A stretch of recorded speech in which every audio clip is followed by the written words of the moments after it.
জানালার শুভ্র পর্দাগুলো নড়ছে, সূক্ষ্ম রোদ্দুরের আলোটুকু কাঠের মেঝে রাঙিয়ে দিচ্ছে অনায়াসে। ফ্যান চালু নেই, বিদ্যুৎ নেই হয়তো, কিন্তু তবুও গরম লাগছে না। ভোর রাতে দুষ্টু মিষ্টি স্নিগ্ধ বৃষ্টির দরুন আবহাওয়া সেই তখন থেকেই বেশ ঠান্ডা ঠান্ডা। গায়ে মোটা কম্বল জড়ানো, অটবির লতাপাতার মতো বাঁকানো ছোট্ট শরীরটা পুরো ঢেকে আছে ওতে। অল্প স্বল্প মুখাবয়ব দেখা যাচ্ছে মাত্র। তৃষ্টান একটু নড়তে চাইল, খেয়াল হলো তার বাম হাতটা অটবির দখলে। হাতটাকে বালিশ বানিয়ে বুকের মধ্যে সুখ সুখ অনুভূতি নিয়ে লেপ্টে আছে মেয়েটা। তার নড়াতে বরং অটবির অসুবিধে হচ্ছে। ফোলা ঠোঁটটাকে আর একটু ফুলিয়ে ফেলেছে সে, বাচ্চাদের মতো দেখাচ্ছে। তৃষ্টান ক্ষীণ হাসল। ঘুমের চোখের ঘুম নিমেষে উবে গেল। আলতো হাতে প্রেয়সীর এলোমেলো চুলগুলো কানে গুজে অল্প ঝুঁকল সে। কপালের মধ্যিখানে অধর ছোঁয়ালো গভীরভাবে, দৃঢ়তার সঙ্গে। পরক্ষণেই লঘু কণ্ঠে প্রশ্ন ছুড়ল, প্রিয় অরণ্য, তুমি আরো আগে এলে না কেন? প্রশ্নটা অবান্তর। তৃষ্টান নিজেই অটবিকে তার জীবনে আরো আগে আসতে দেয়নি। এখন যখন আসতে দিল, কোনো মতেই আর ছাড়তে চাইছে না। আষ্টে পৃষ্ঠে যদি মেয়েটাকে বুক পাঁজরে বেঁধে রাখা যেত। তৃষ্টান জানে সে অসুস্থ, খুব গুরুতর কিছু হয়েছে তার, কিন্তু সে রোগটা কি তা মনে নেই তার। মনে করার চেষ্টাটুকুও করতে এত এত আলসেমি কাজ করে। মাঝে মাঝে অবশ্য আকাশচুম্বী কিছু ভয় হুড় হুড় করে হানা দিয়ে ডাকে, বলে, শোনো গো সুখনীল তৃষ্টান, তোর যে কিচ্ছু হবে না, তুই যে একা মরবি। ভয়ে তৃষ্টানের গলা শুকিয়ে যায়, হাঁসফাঁস করে। প্রতিবার অটবির দিকে তাকালেই মনে হয় মেয়েটা তাকে ছেড়ে চলে যাবে, তার অজান্তে করা ভুলে তাকে ঘৃণা করবে। তৃষ্টান মনের এই ভাবনাগুলোকে কিছুতে মেনে নিতে পারে না। ভয়ানক সব ইচ্ছে জাগে তার।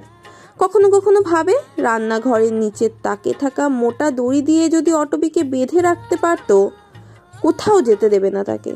তবে যদি তার ভয়টা একটু কমে। পরক্ষণেই মনে হয় এমন করলে যদি তার অটবি কষ্ট পায়, তাকে যদি আরো ঘৃণা করে। বিরূপ চিন্তায় পাগল হয়ে যায় তৃষ্টান, দিশেহারা বোধ করে। এখনো তার অটবিকে বেঁধে রাখতে ইচ্ছে করছে, সবসময়ই করে। অটবি তার এত কাছে, বুকের মধ্যখানে ওর মাথা, ওর এক হাত তৃষ্টানকে জড়িয়ে আছে। তবুও উড়ন্ত দ্বিধার এতখানি বিষাক্ত ছোঁয়া, বুকে চাপা ব্যথা। তৃষ্টান বুঝে পায় না। মারাত্মক উন্মাদনায় অটবিকে নিজের সাথে আরো শক্ত করে জড়িয়ে নেয়। বিড়বিড় করে আওড়ায়, আমি প্রচণ্ড ভীত অটবি, তুমি আমার ভয় কাটিয়ে দাও, কালো অন্ধকারগুলো দূরে সরিয়ে দাও, আমার হাতটা শক্ত করে ধরো অটবি। পুনঃ পুনঃ করে জ্বলতে থাকা চুলায় কড়াইতে আলু ভাজা হচ্ছে। আজ সিদ্ধ এখনো, হতে আরো 10-12 মিনিটের মতো সময় লাগবে। রুটি বেলতে বেলতে ঘড়ির দিকে একবার তাকালো অটবি। সকাল 10টা বেজে 2 মিনিট। তৃষ্টান এখনো ঘুম থেকে ওঠেনি। কাল রাত্রিবেলা ভীষণ জ্বরে কাতরাচ্ছিল লোকটা। মা মা বলে করুণ সুরে বুলি আওড়াচ্ছিল।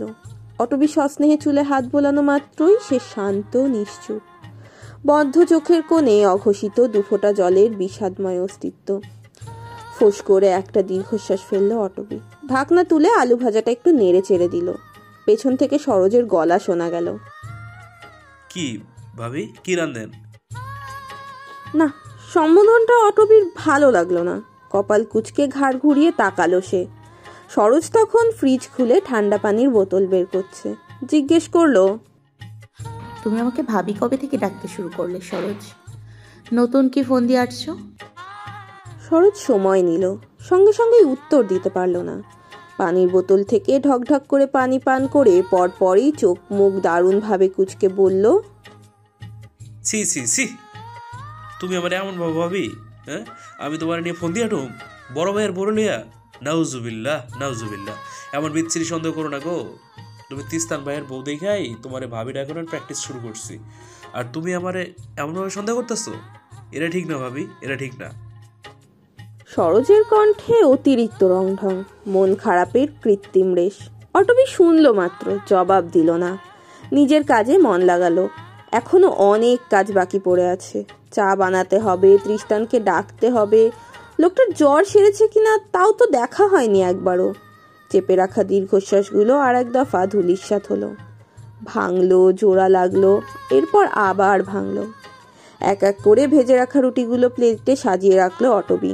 দৃঢ়কণ্ঠে প্রশ্ন করলো, নলির সাথে কি কালকে তোমার দেখা হয়েছিল সরোজ?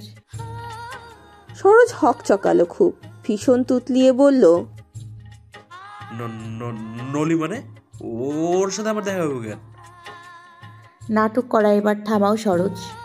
তোমরা যে আমি মানা করার পরেও দেখা করো সেটা আমি জানি। ওর সামনে পরীক্ষা, দয়া করে ওকে যে ফোনটা দিয়েছো ওটা নিয়ে নেবে।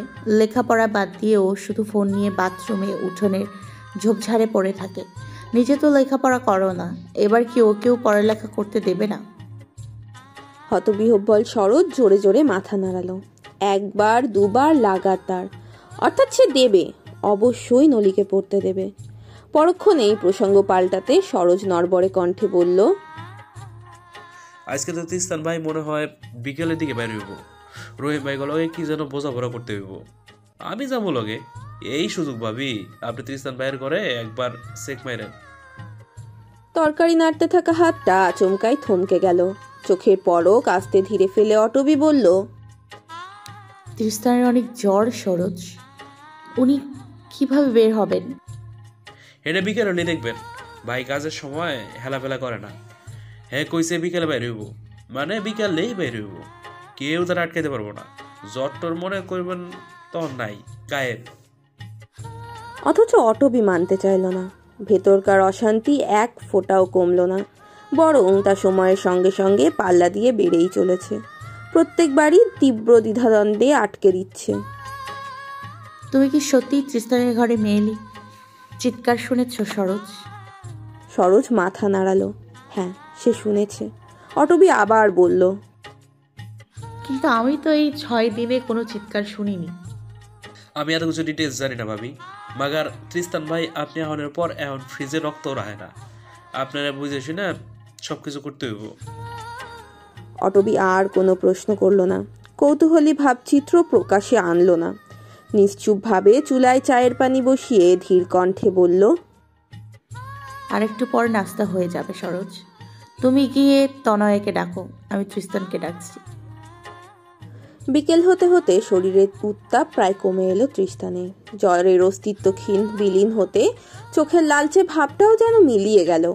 লোকটা আপাতত ফিটফাট হয়ে তৈরি হয়ে আছে বাহিরে যাবার জন্য। চোখ মুখ মলিন, তবুও উজ্জ্বল রঙের শার্টটাতে তাকে এত মানিয়েছে, এত সুদর্শন লাগছে। অটবি চোখ ফেরাতে পারল না। চায়ের কাপে চুমুক দিতে দিতে ভাবুক নয়নে চেয়ে রইল দুঃখ মানবের পানে। সরব অগোছালো চুলে অটবির দিকে এগিয়ে এলো তৃষ্ণান। হাঁটু গেড়ে বসল, সামান্য ঝুঁকে মাথা বাঁকিয়ে দিয়ে বলল, চুল আছড়ে দাও অটবি। বিয়ের পর থেকেই তৃষ্ণান বড্ড আলসে হয়ে গেছে। নিজের কোনো কাজই তার করতে ভালো লাগে না, ইচ্ছে হয় না। সময়ে সময়ে অটবিকে আবদার করে বলে, কোন শার্টটা পরবো অটবি? কোনোটাই তো ভালো লাগছে না।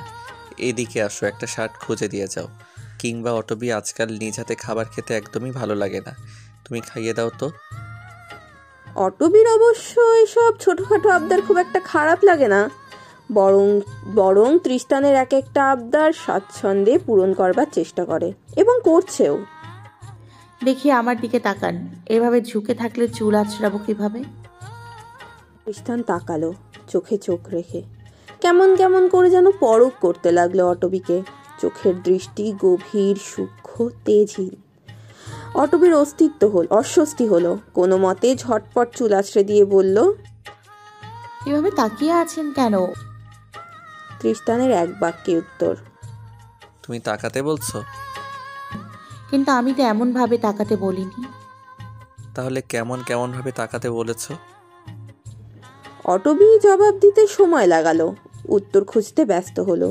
এর মাঝে তৃষ্ণান আরও একবার প্রশ্ন ছুড়ল, কথা বলছো না কেন অটবি? তোমার দিকে আমার কিভাবে তাকানো উচিত শেখাবে না? চোখে মুখে দারুণ দুষ্টুমি নিয়ে তাকিয়ে আছে তৃষ্ণান। ঠোঁটের কোণে কিঞ্চিত হাসির রেশ। সেই হাসিটুকু একবার দেখে অটবি ঝটপট উত্তর দিল, ভদ্রভাবে তাকাবেন। আমি ভদ্রভাবে তাকালে অভদ্রভাবে কে তাকাবে অটবি? তোমার লজ্জারা যদি একটু অবসর নিত তবে আমি ভেবে দেখতাম। কপালের মধ্যিখানে ওষ্ঠদয়ের গাঢ় স্পর্শ এঁকে উঠে দাঁড়ালো তৃষ্তান। ভাঁজ করা শার্টের হাতায় আর একটা ভাঁজ ফেলে শুধালো, তোমার জন্য আসার সময় কি আনবো? কিছু খেতে ইচ্ছা করছে? অটবি মাথা নাড়ল। তার কিছু খেতে ইচ্ছে করছে না। তবে আইসক্রিম নিয়ে আসি চকবার, ওটা তো খাবে?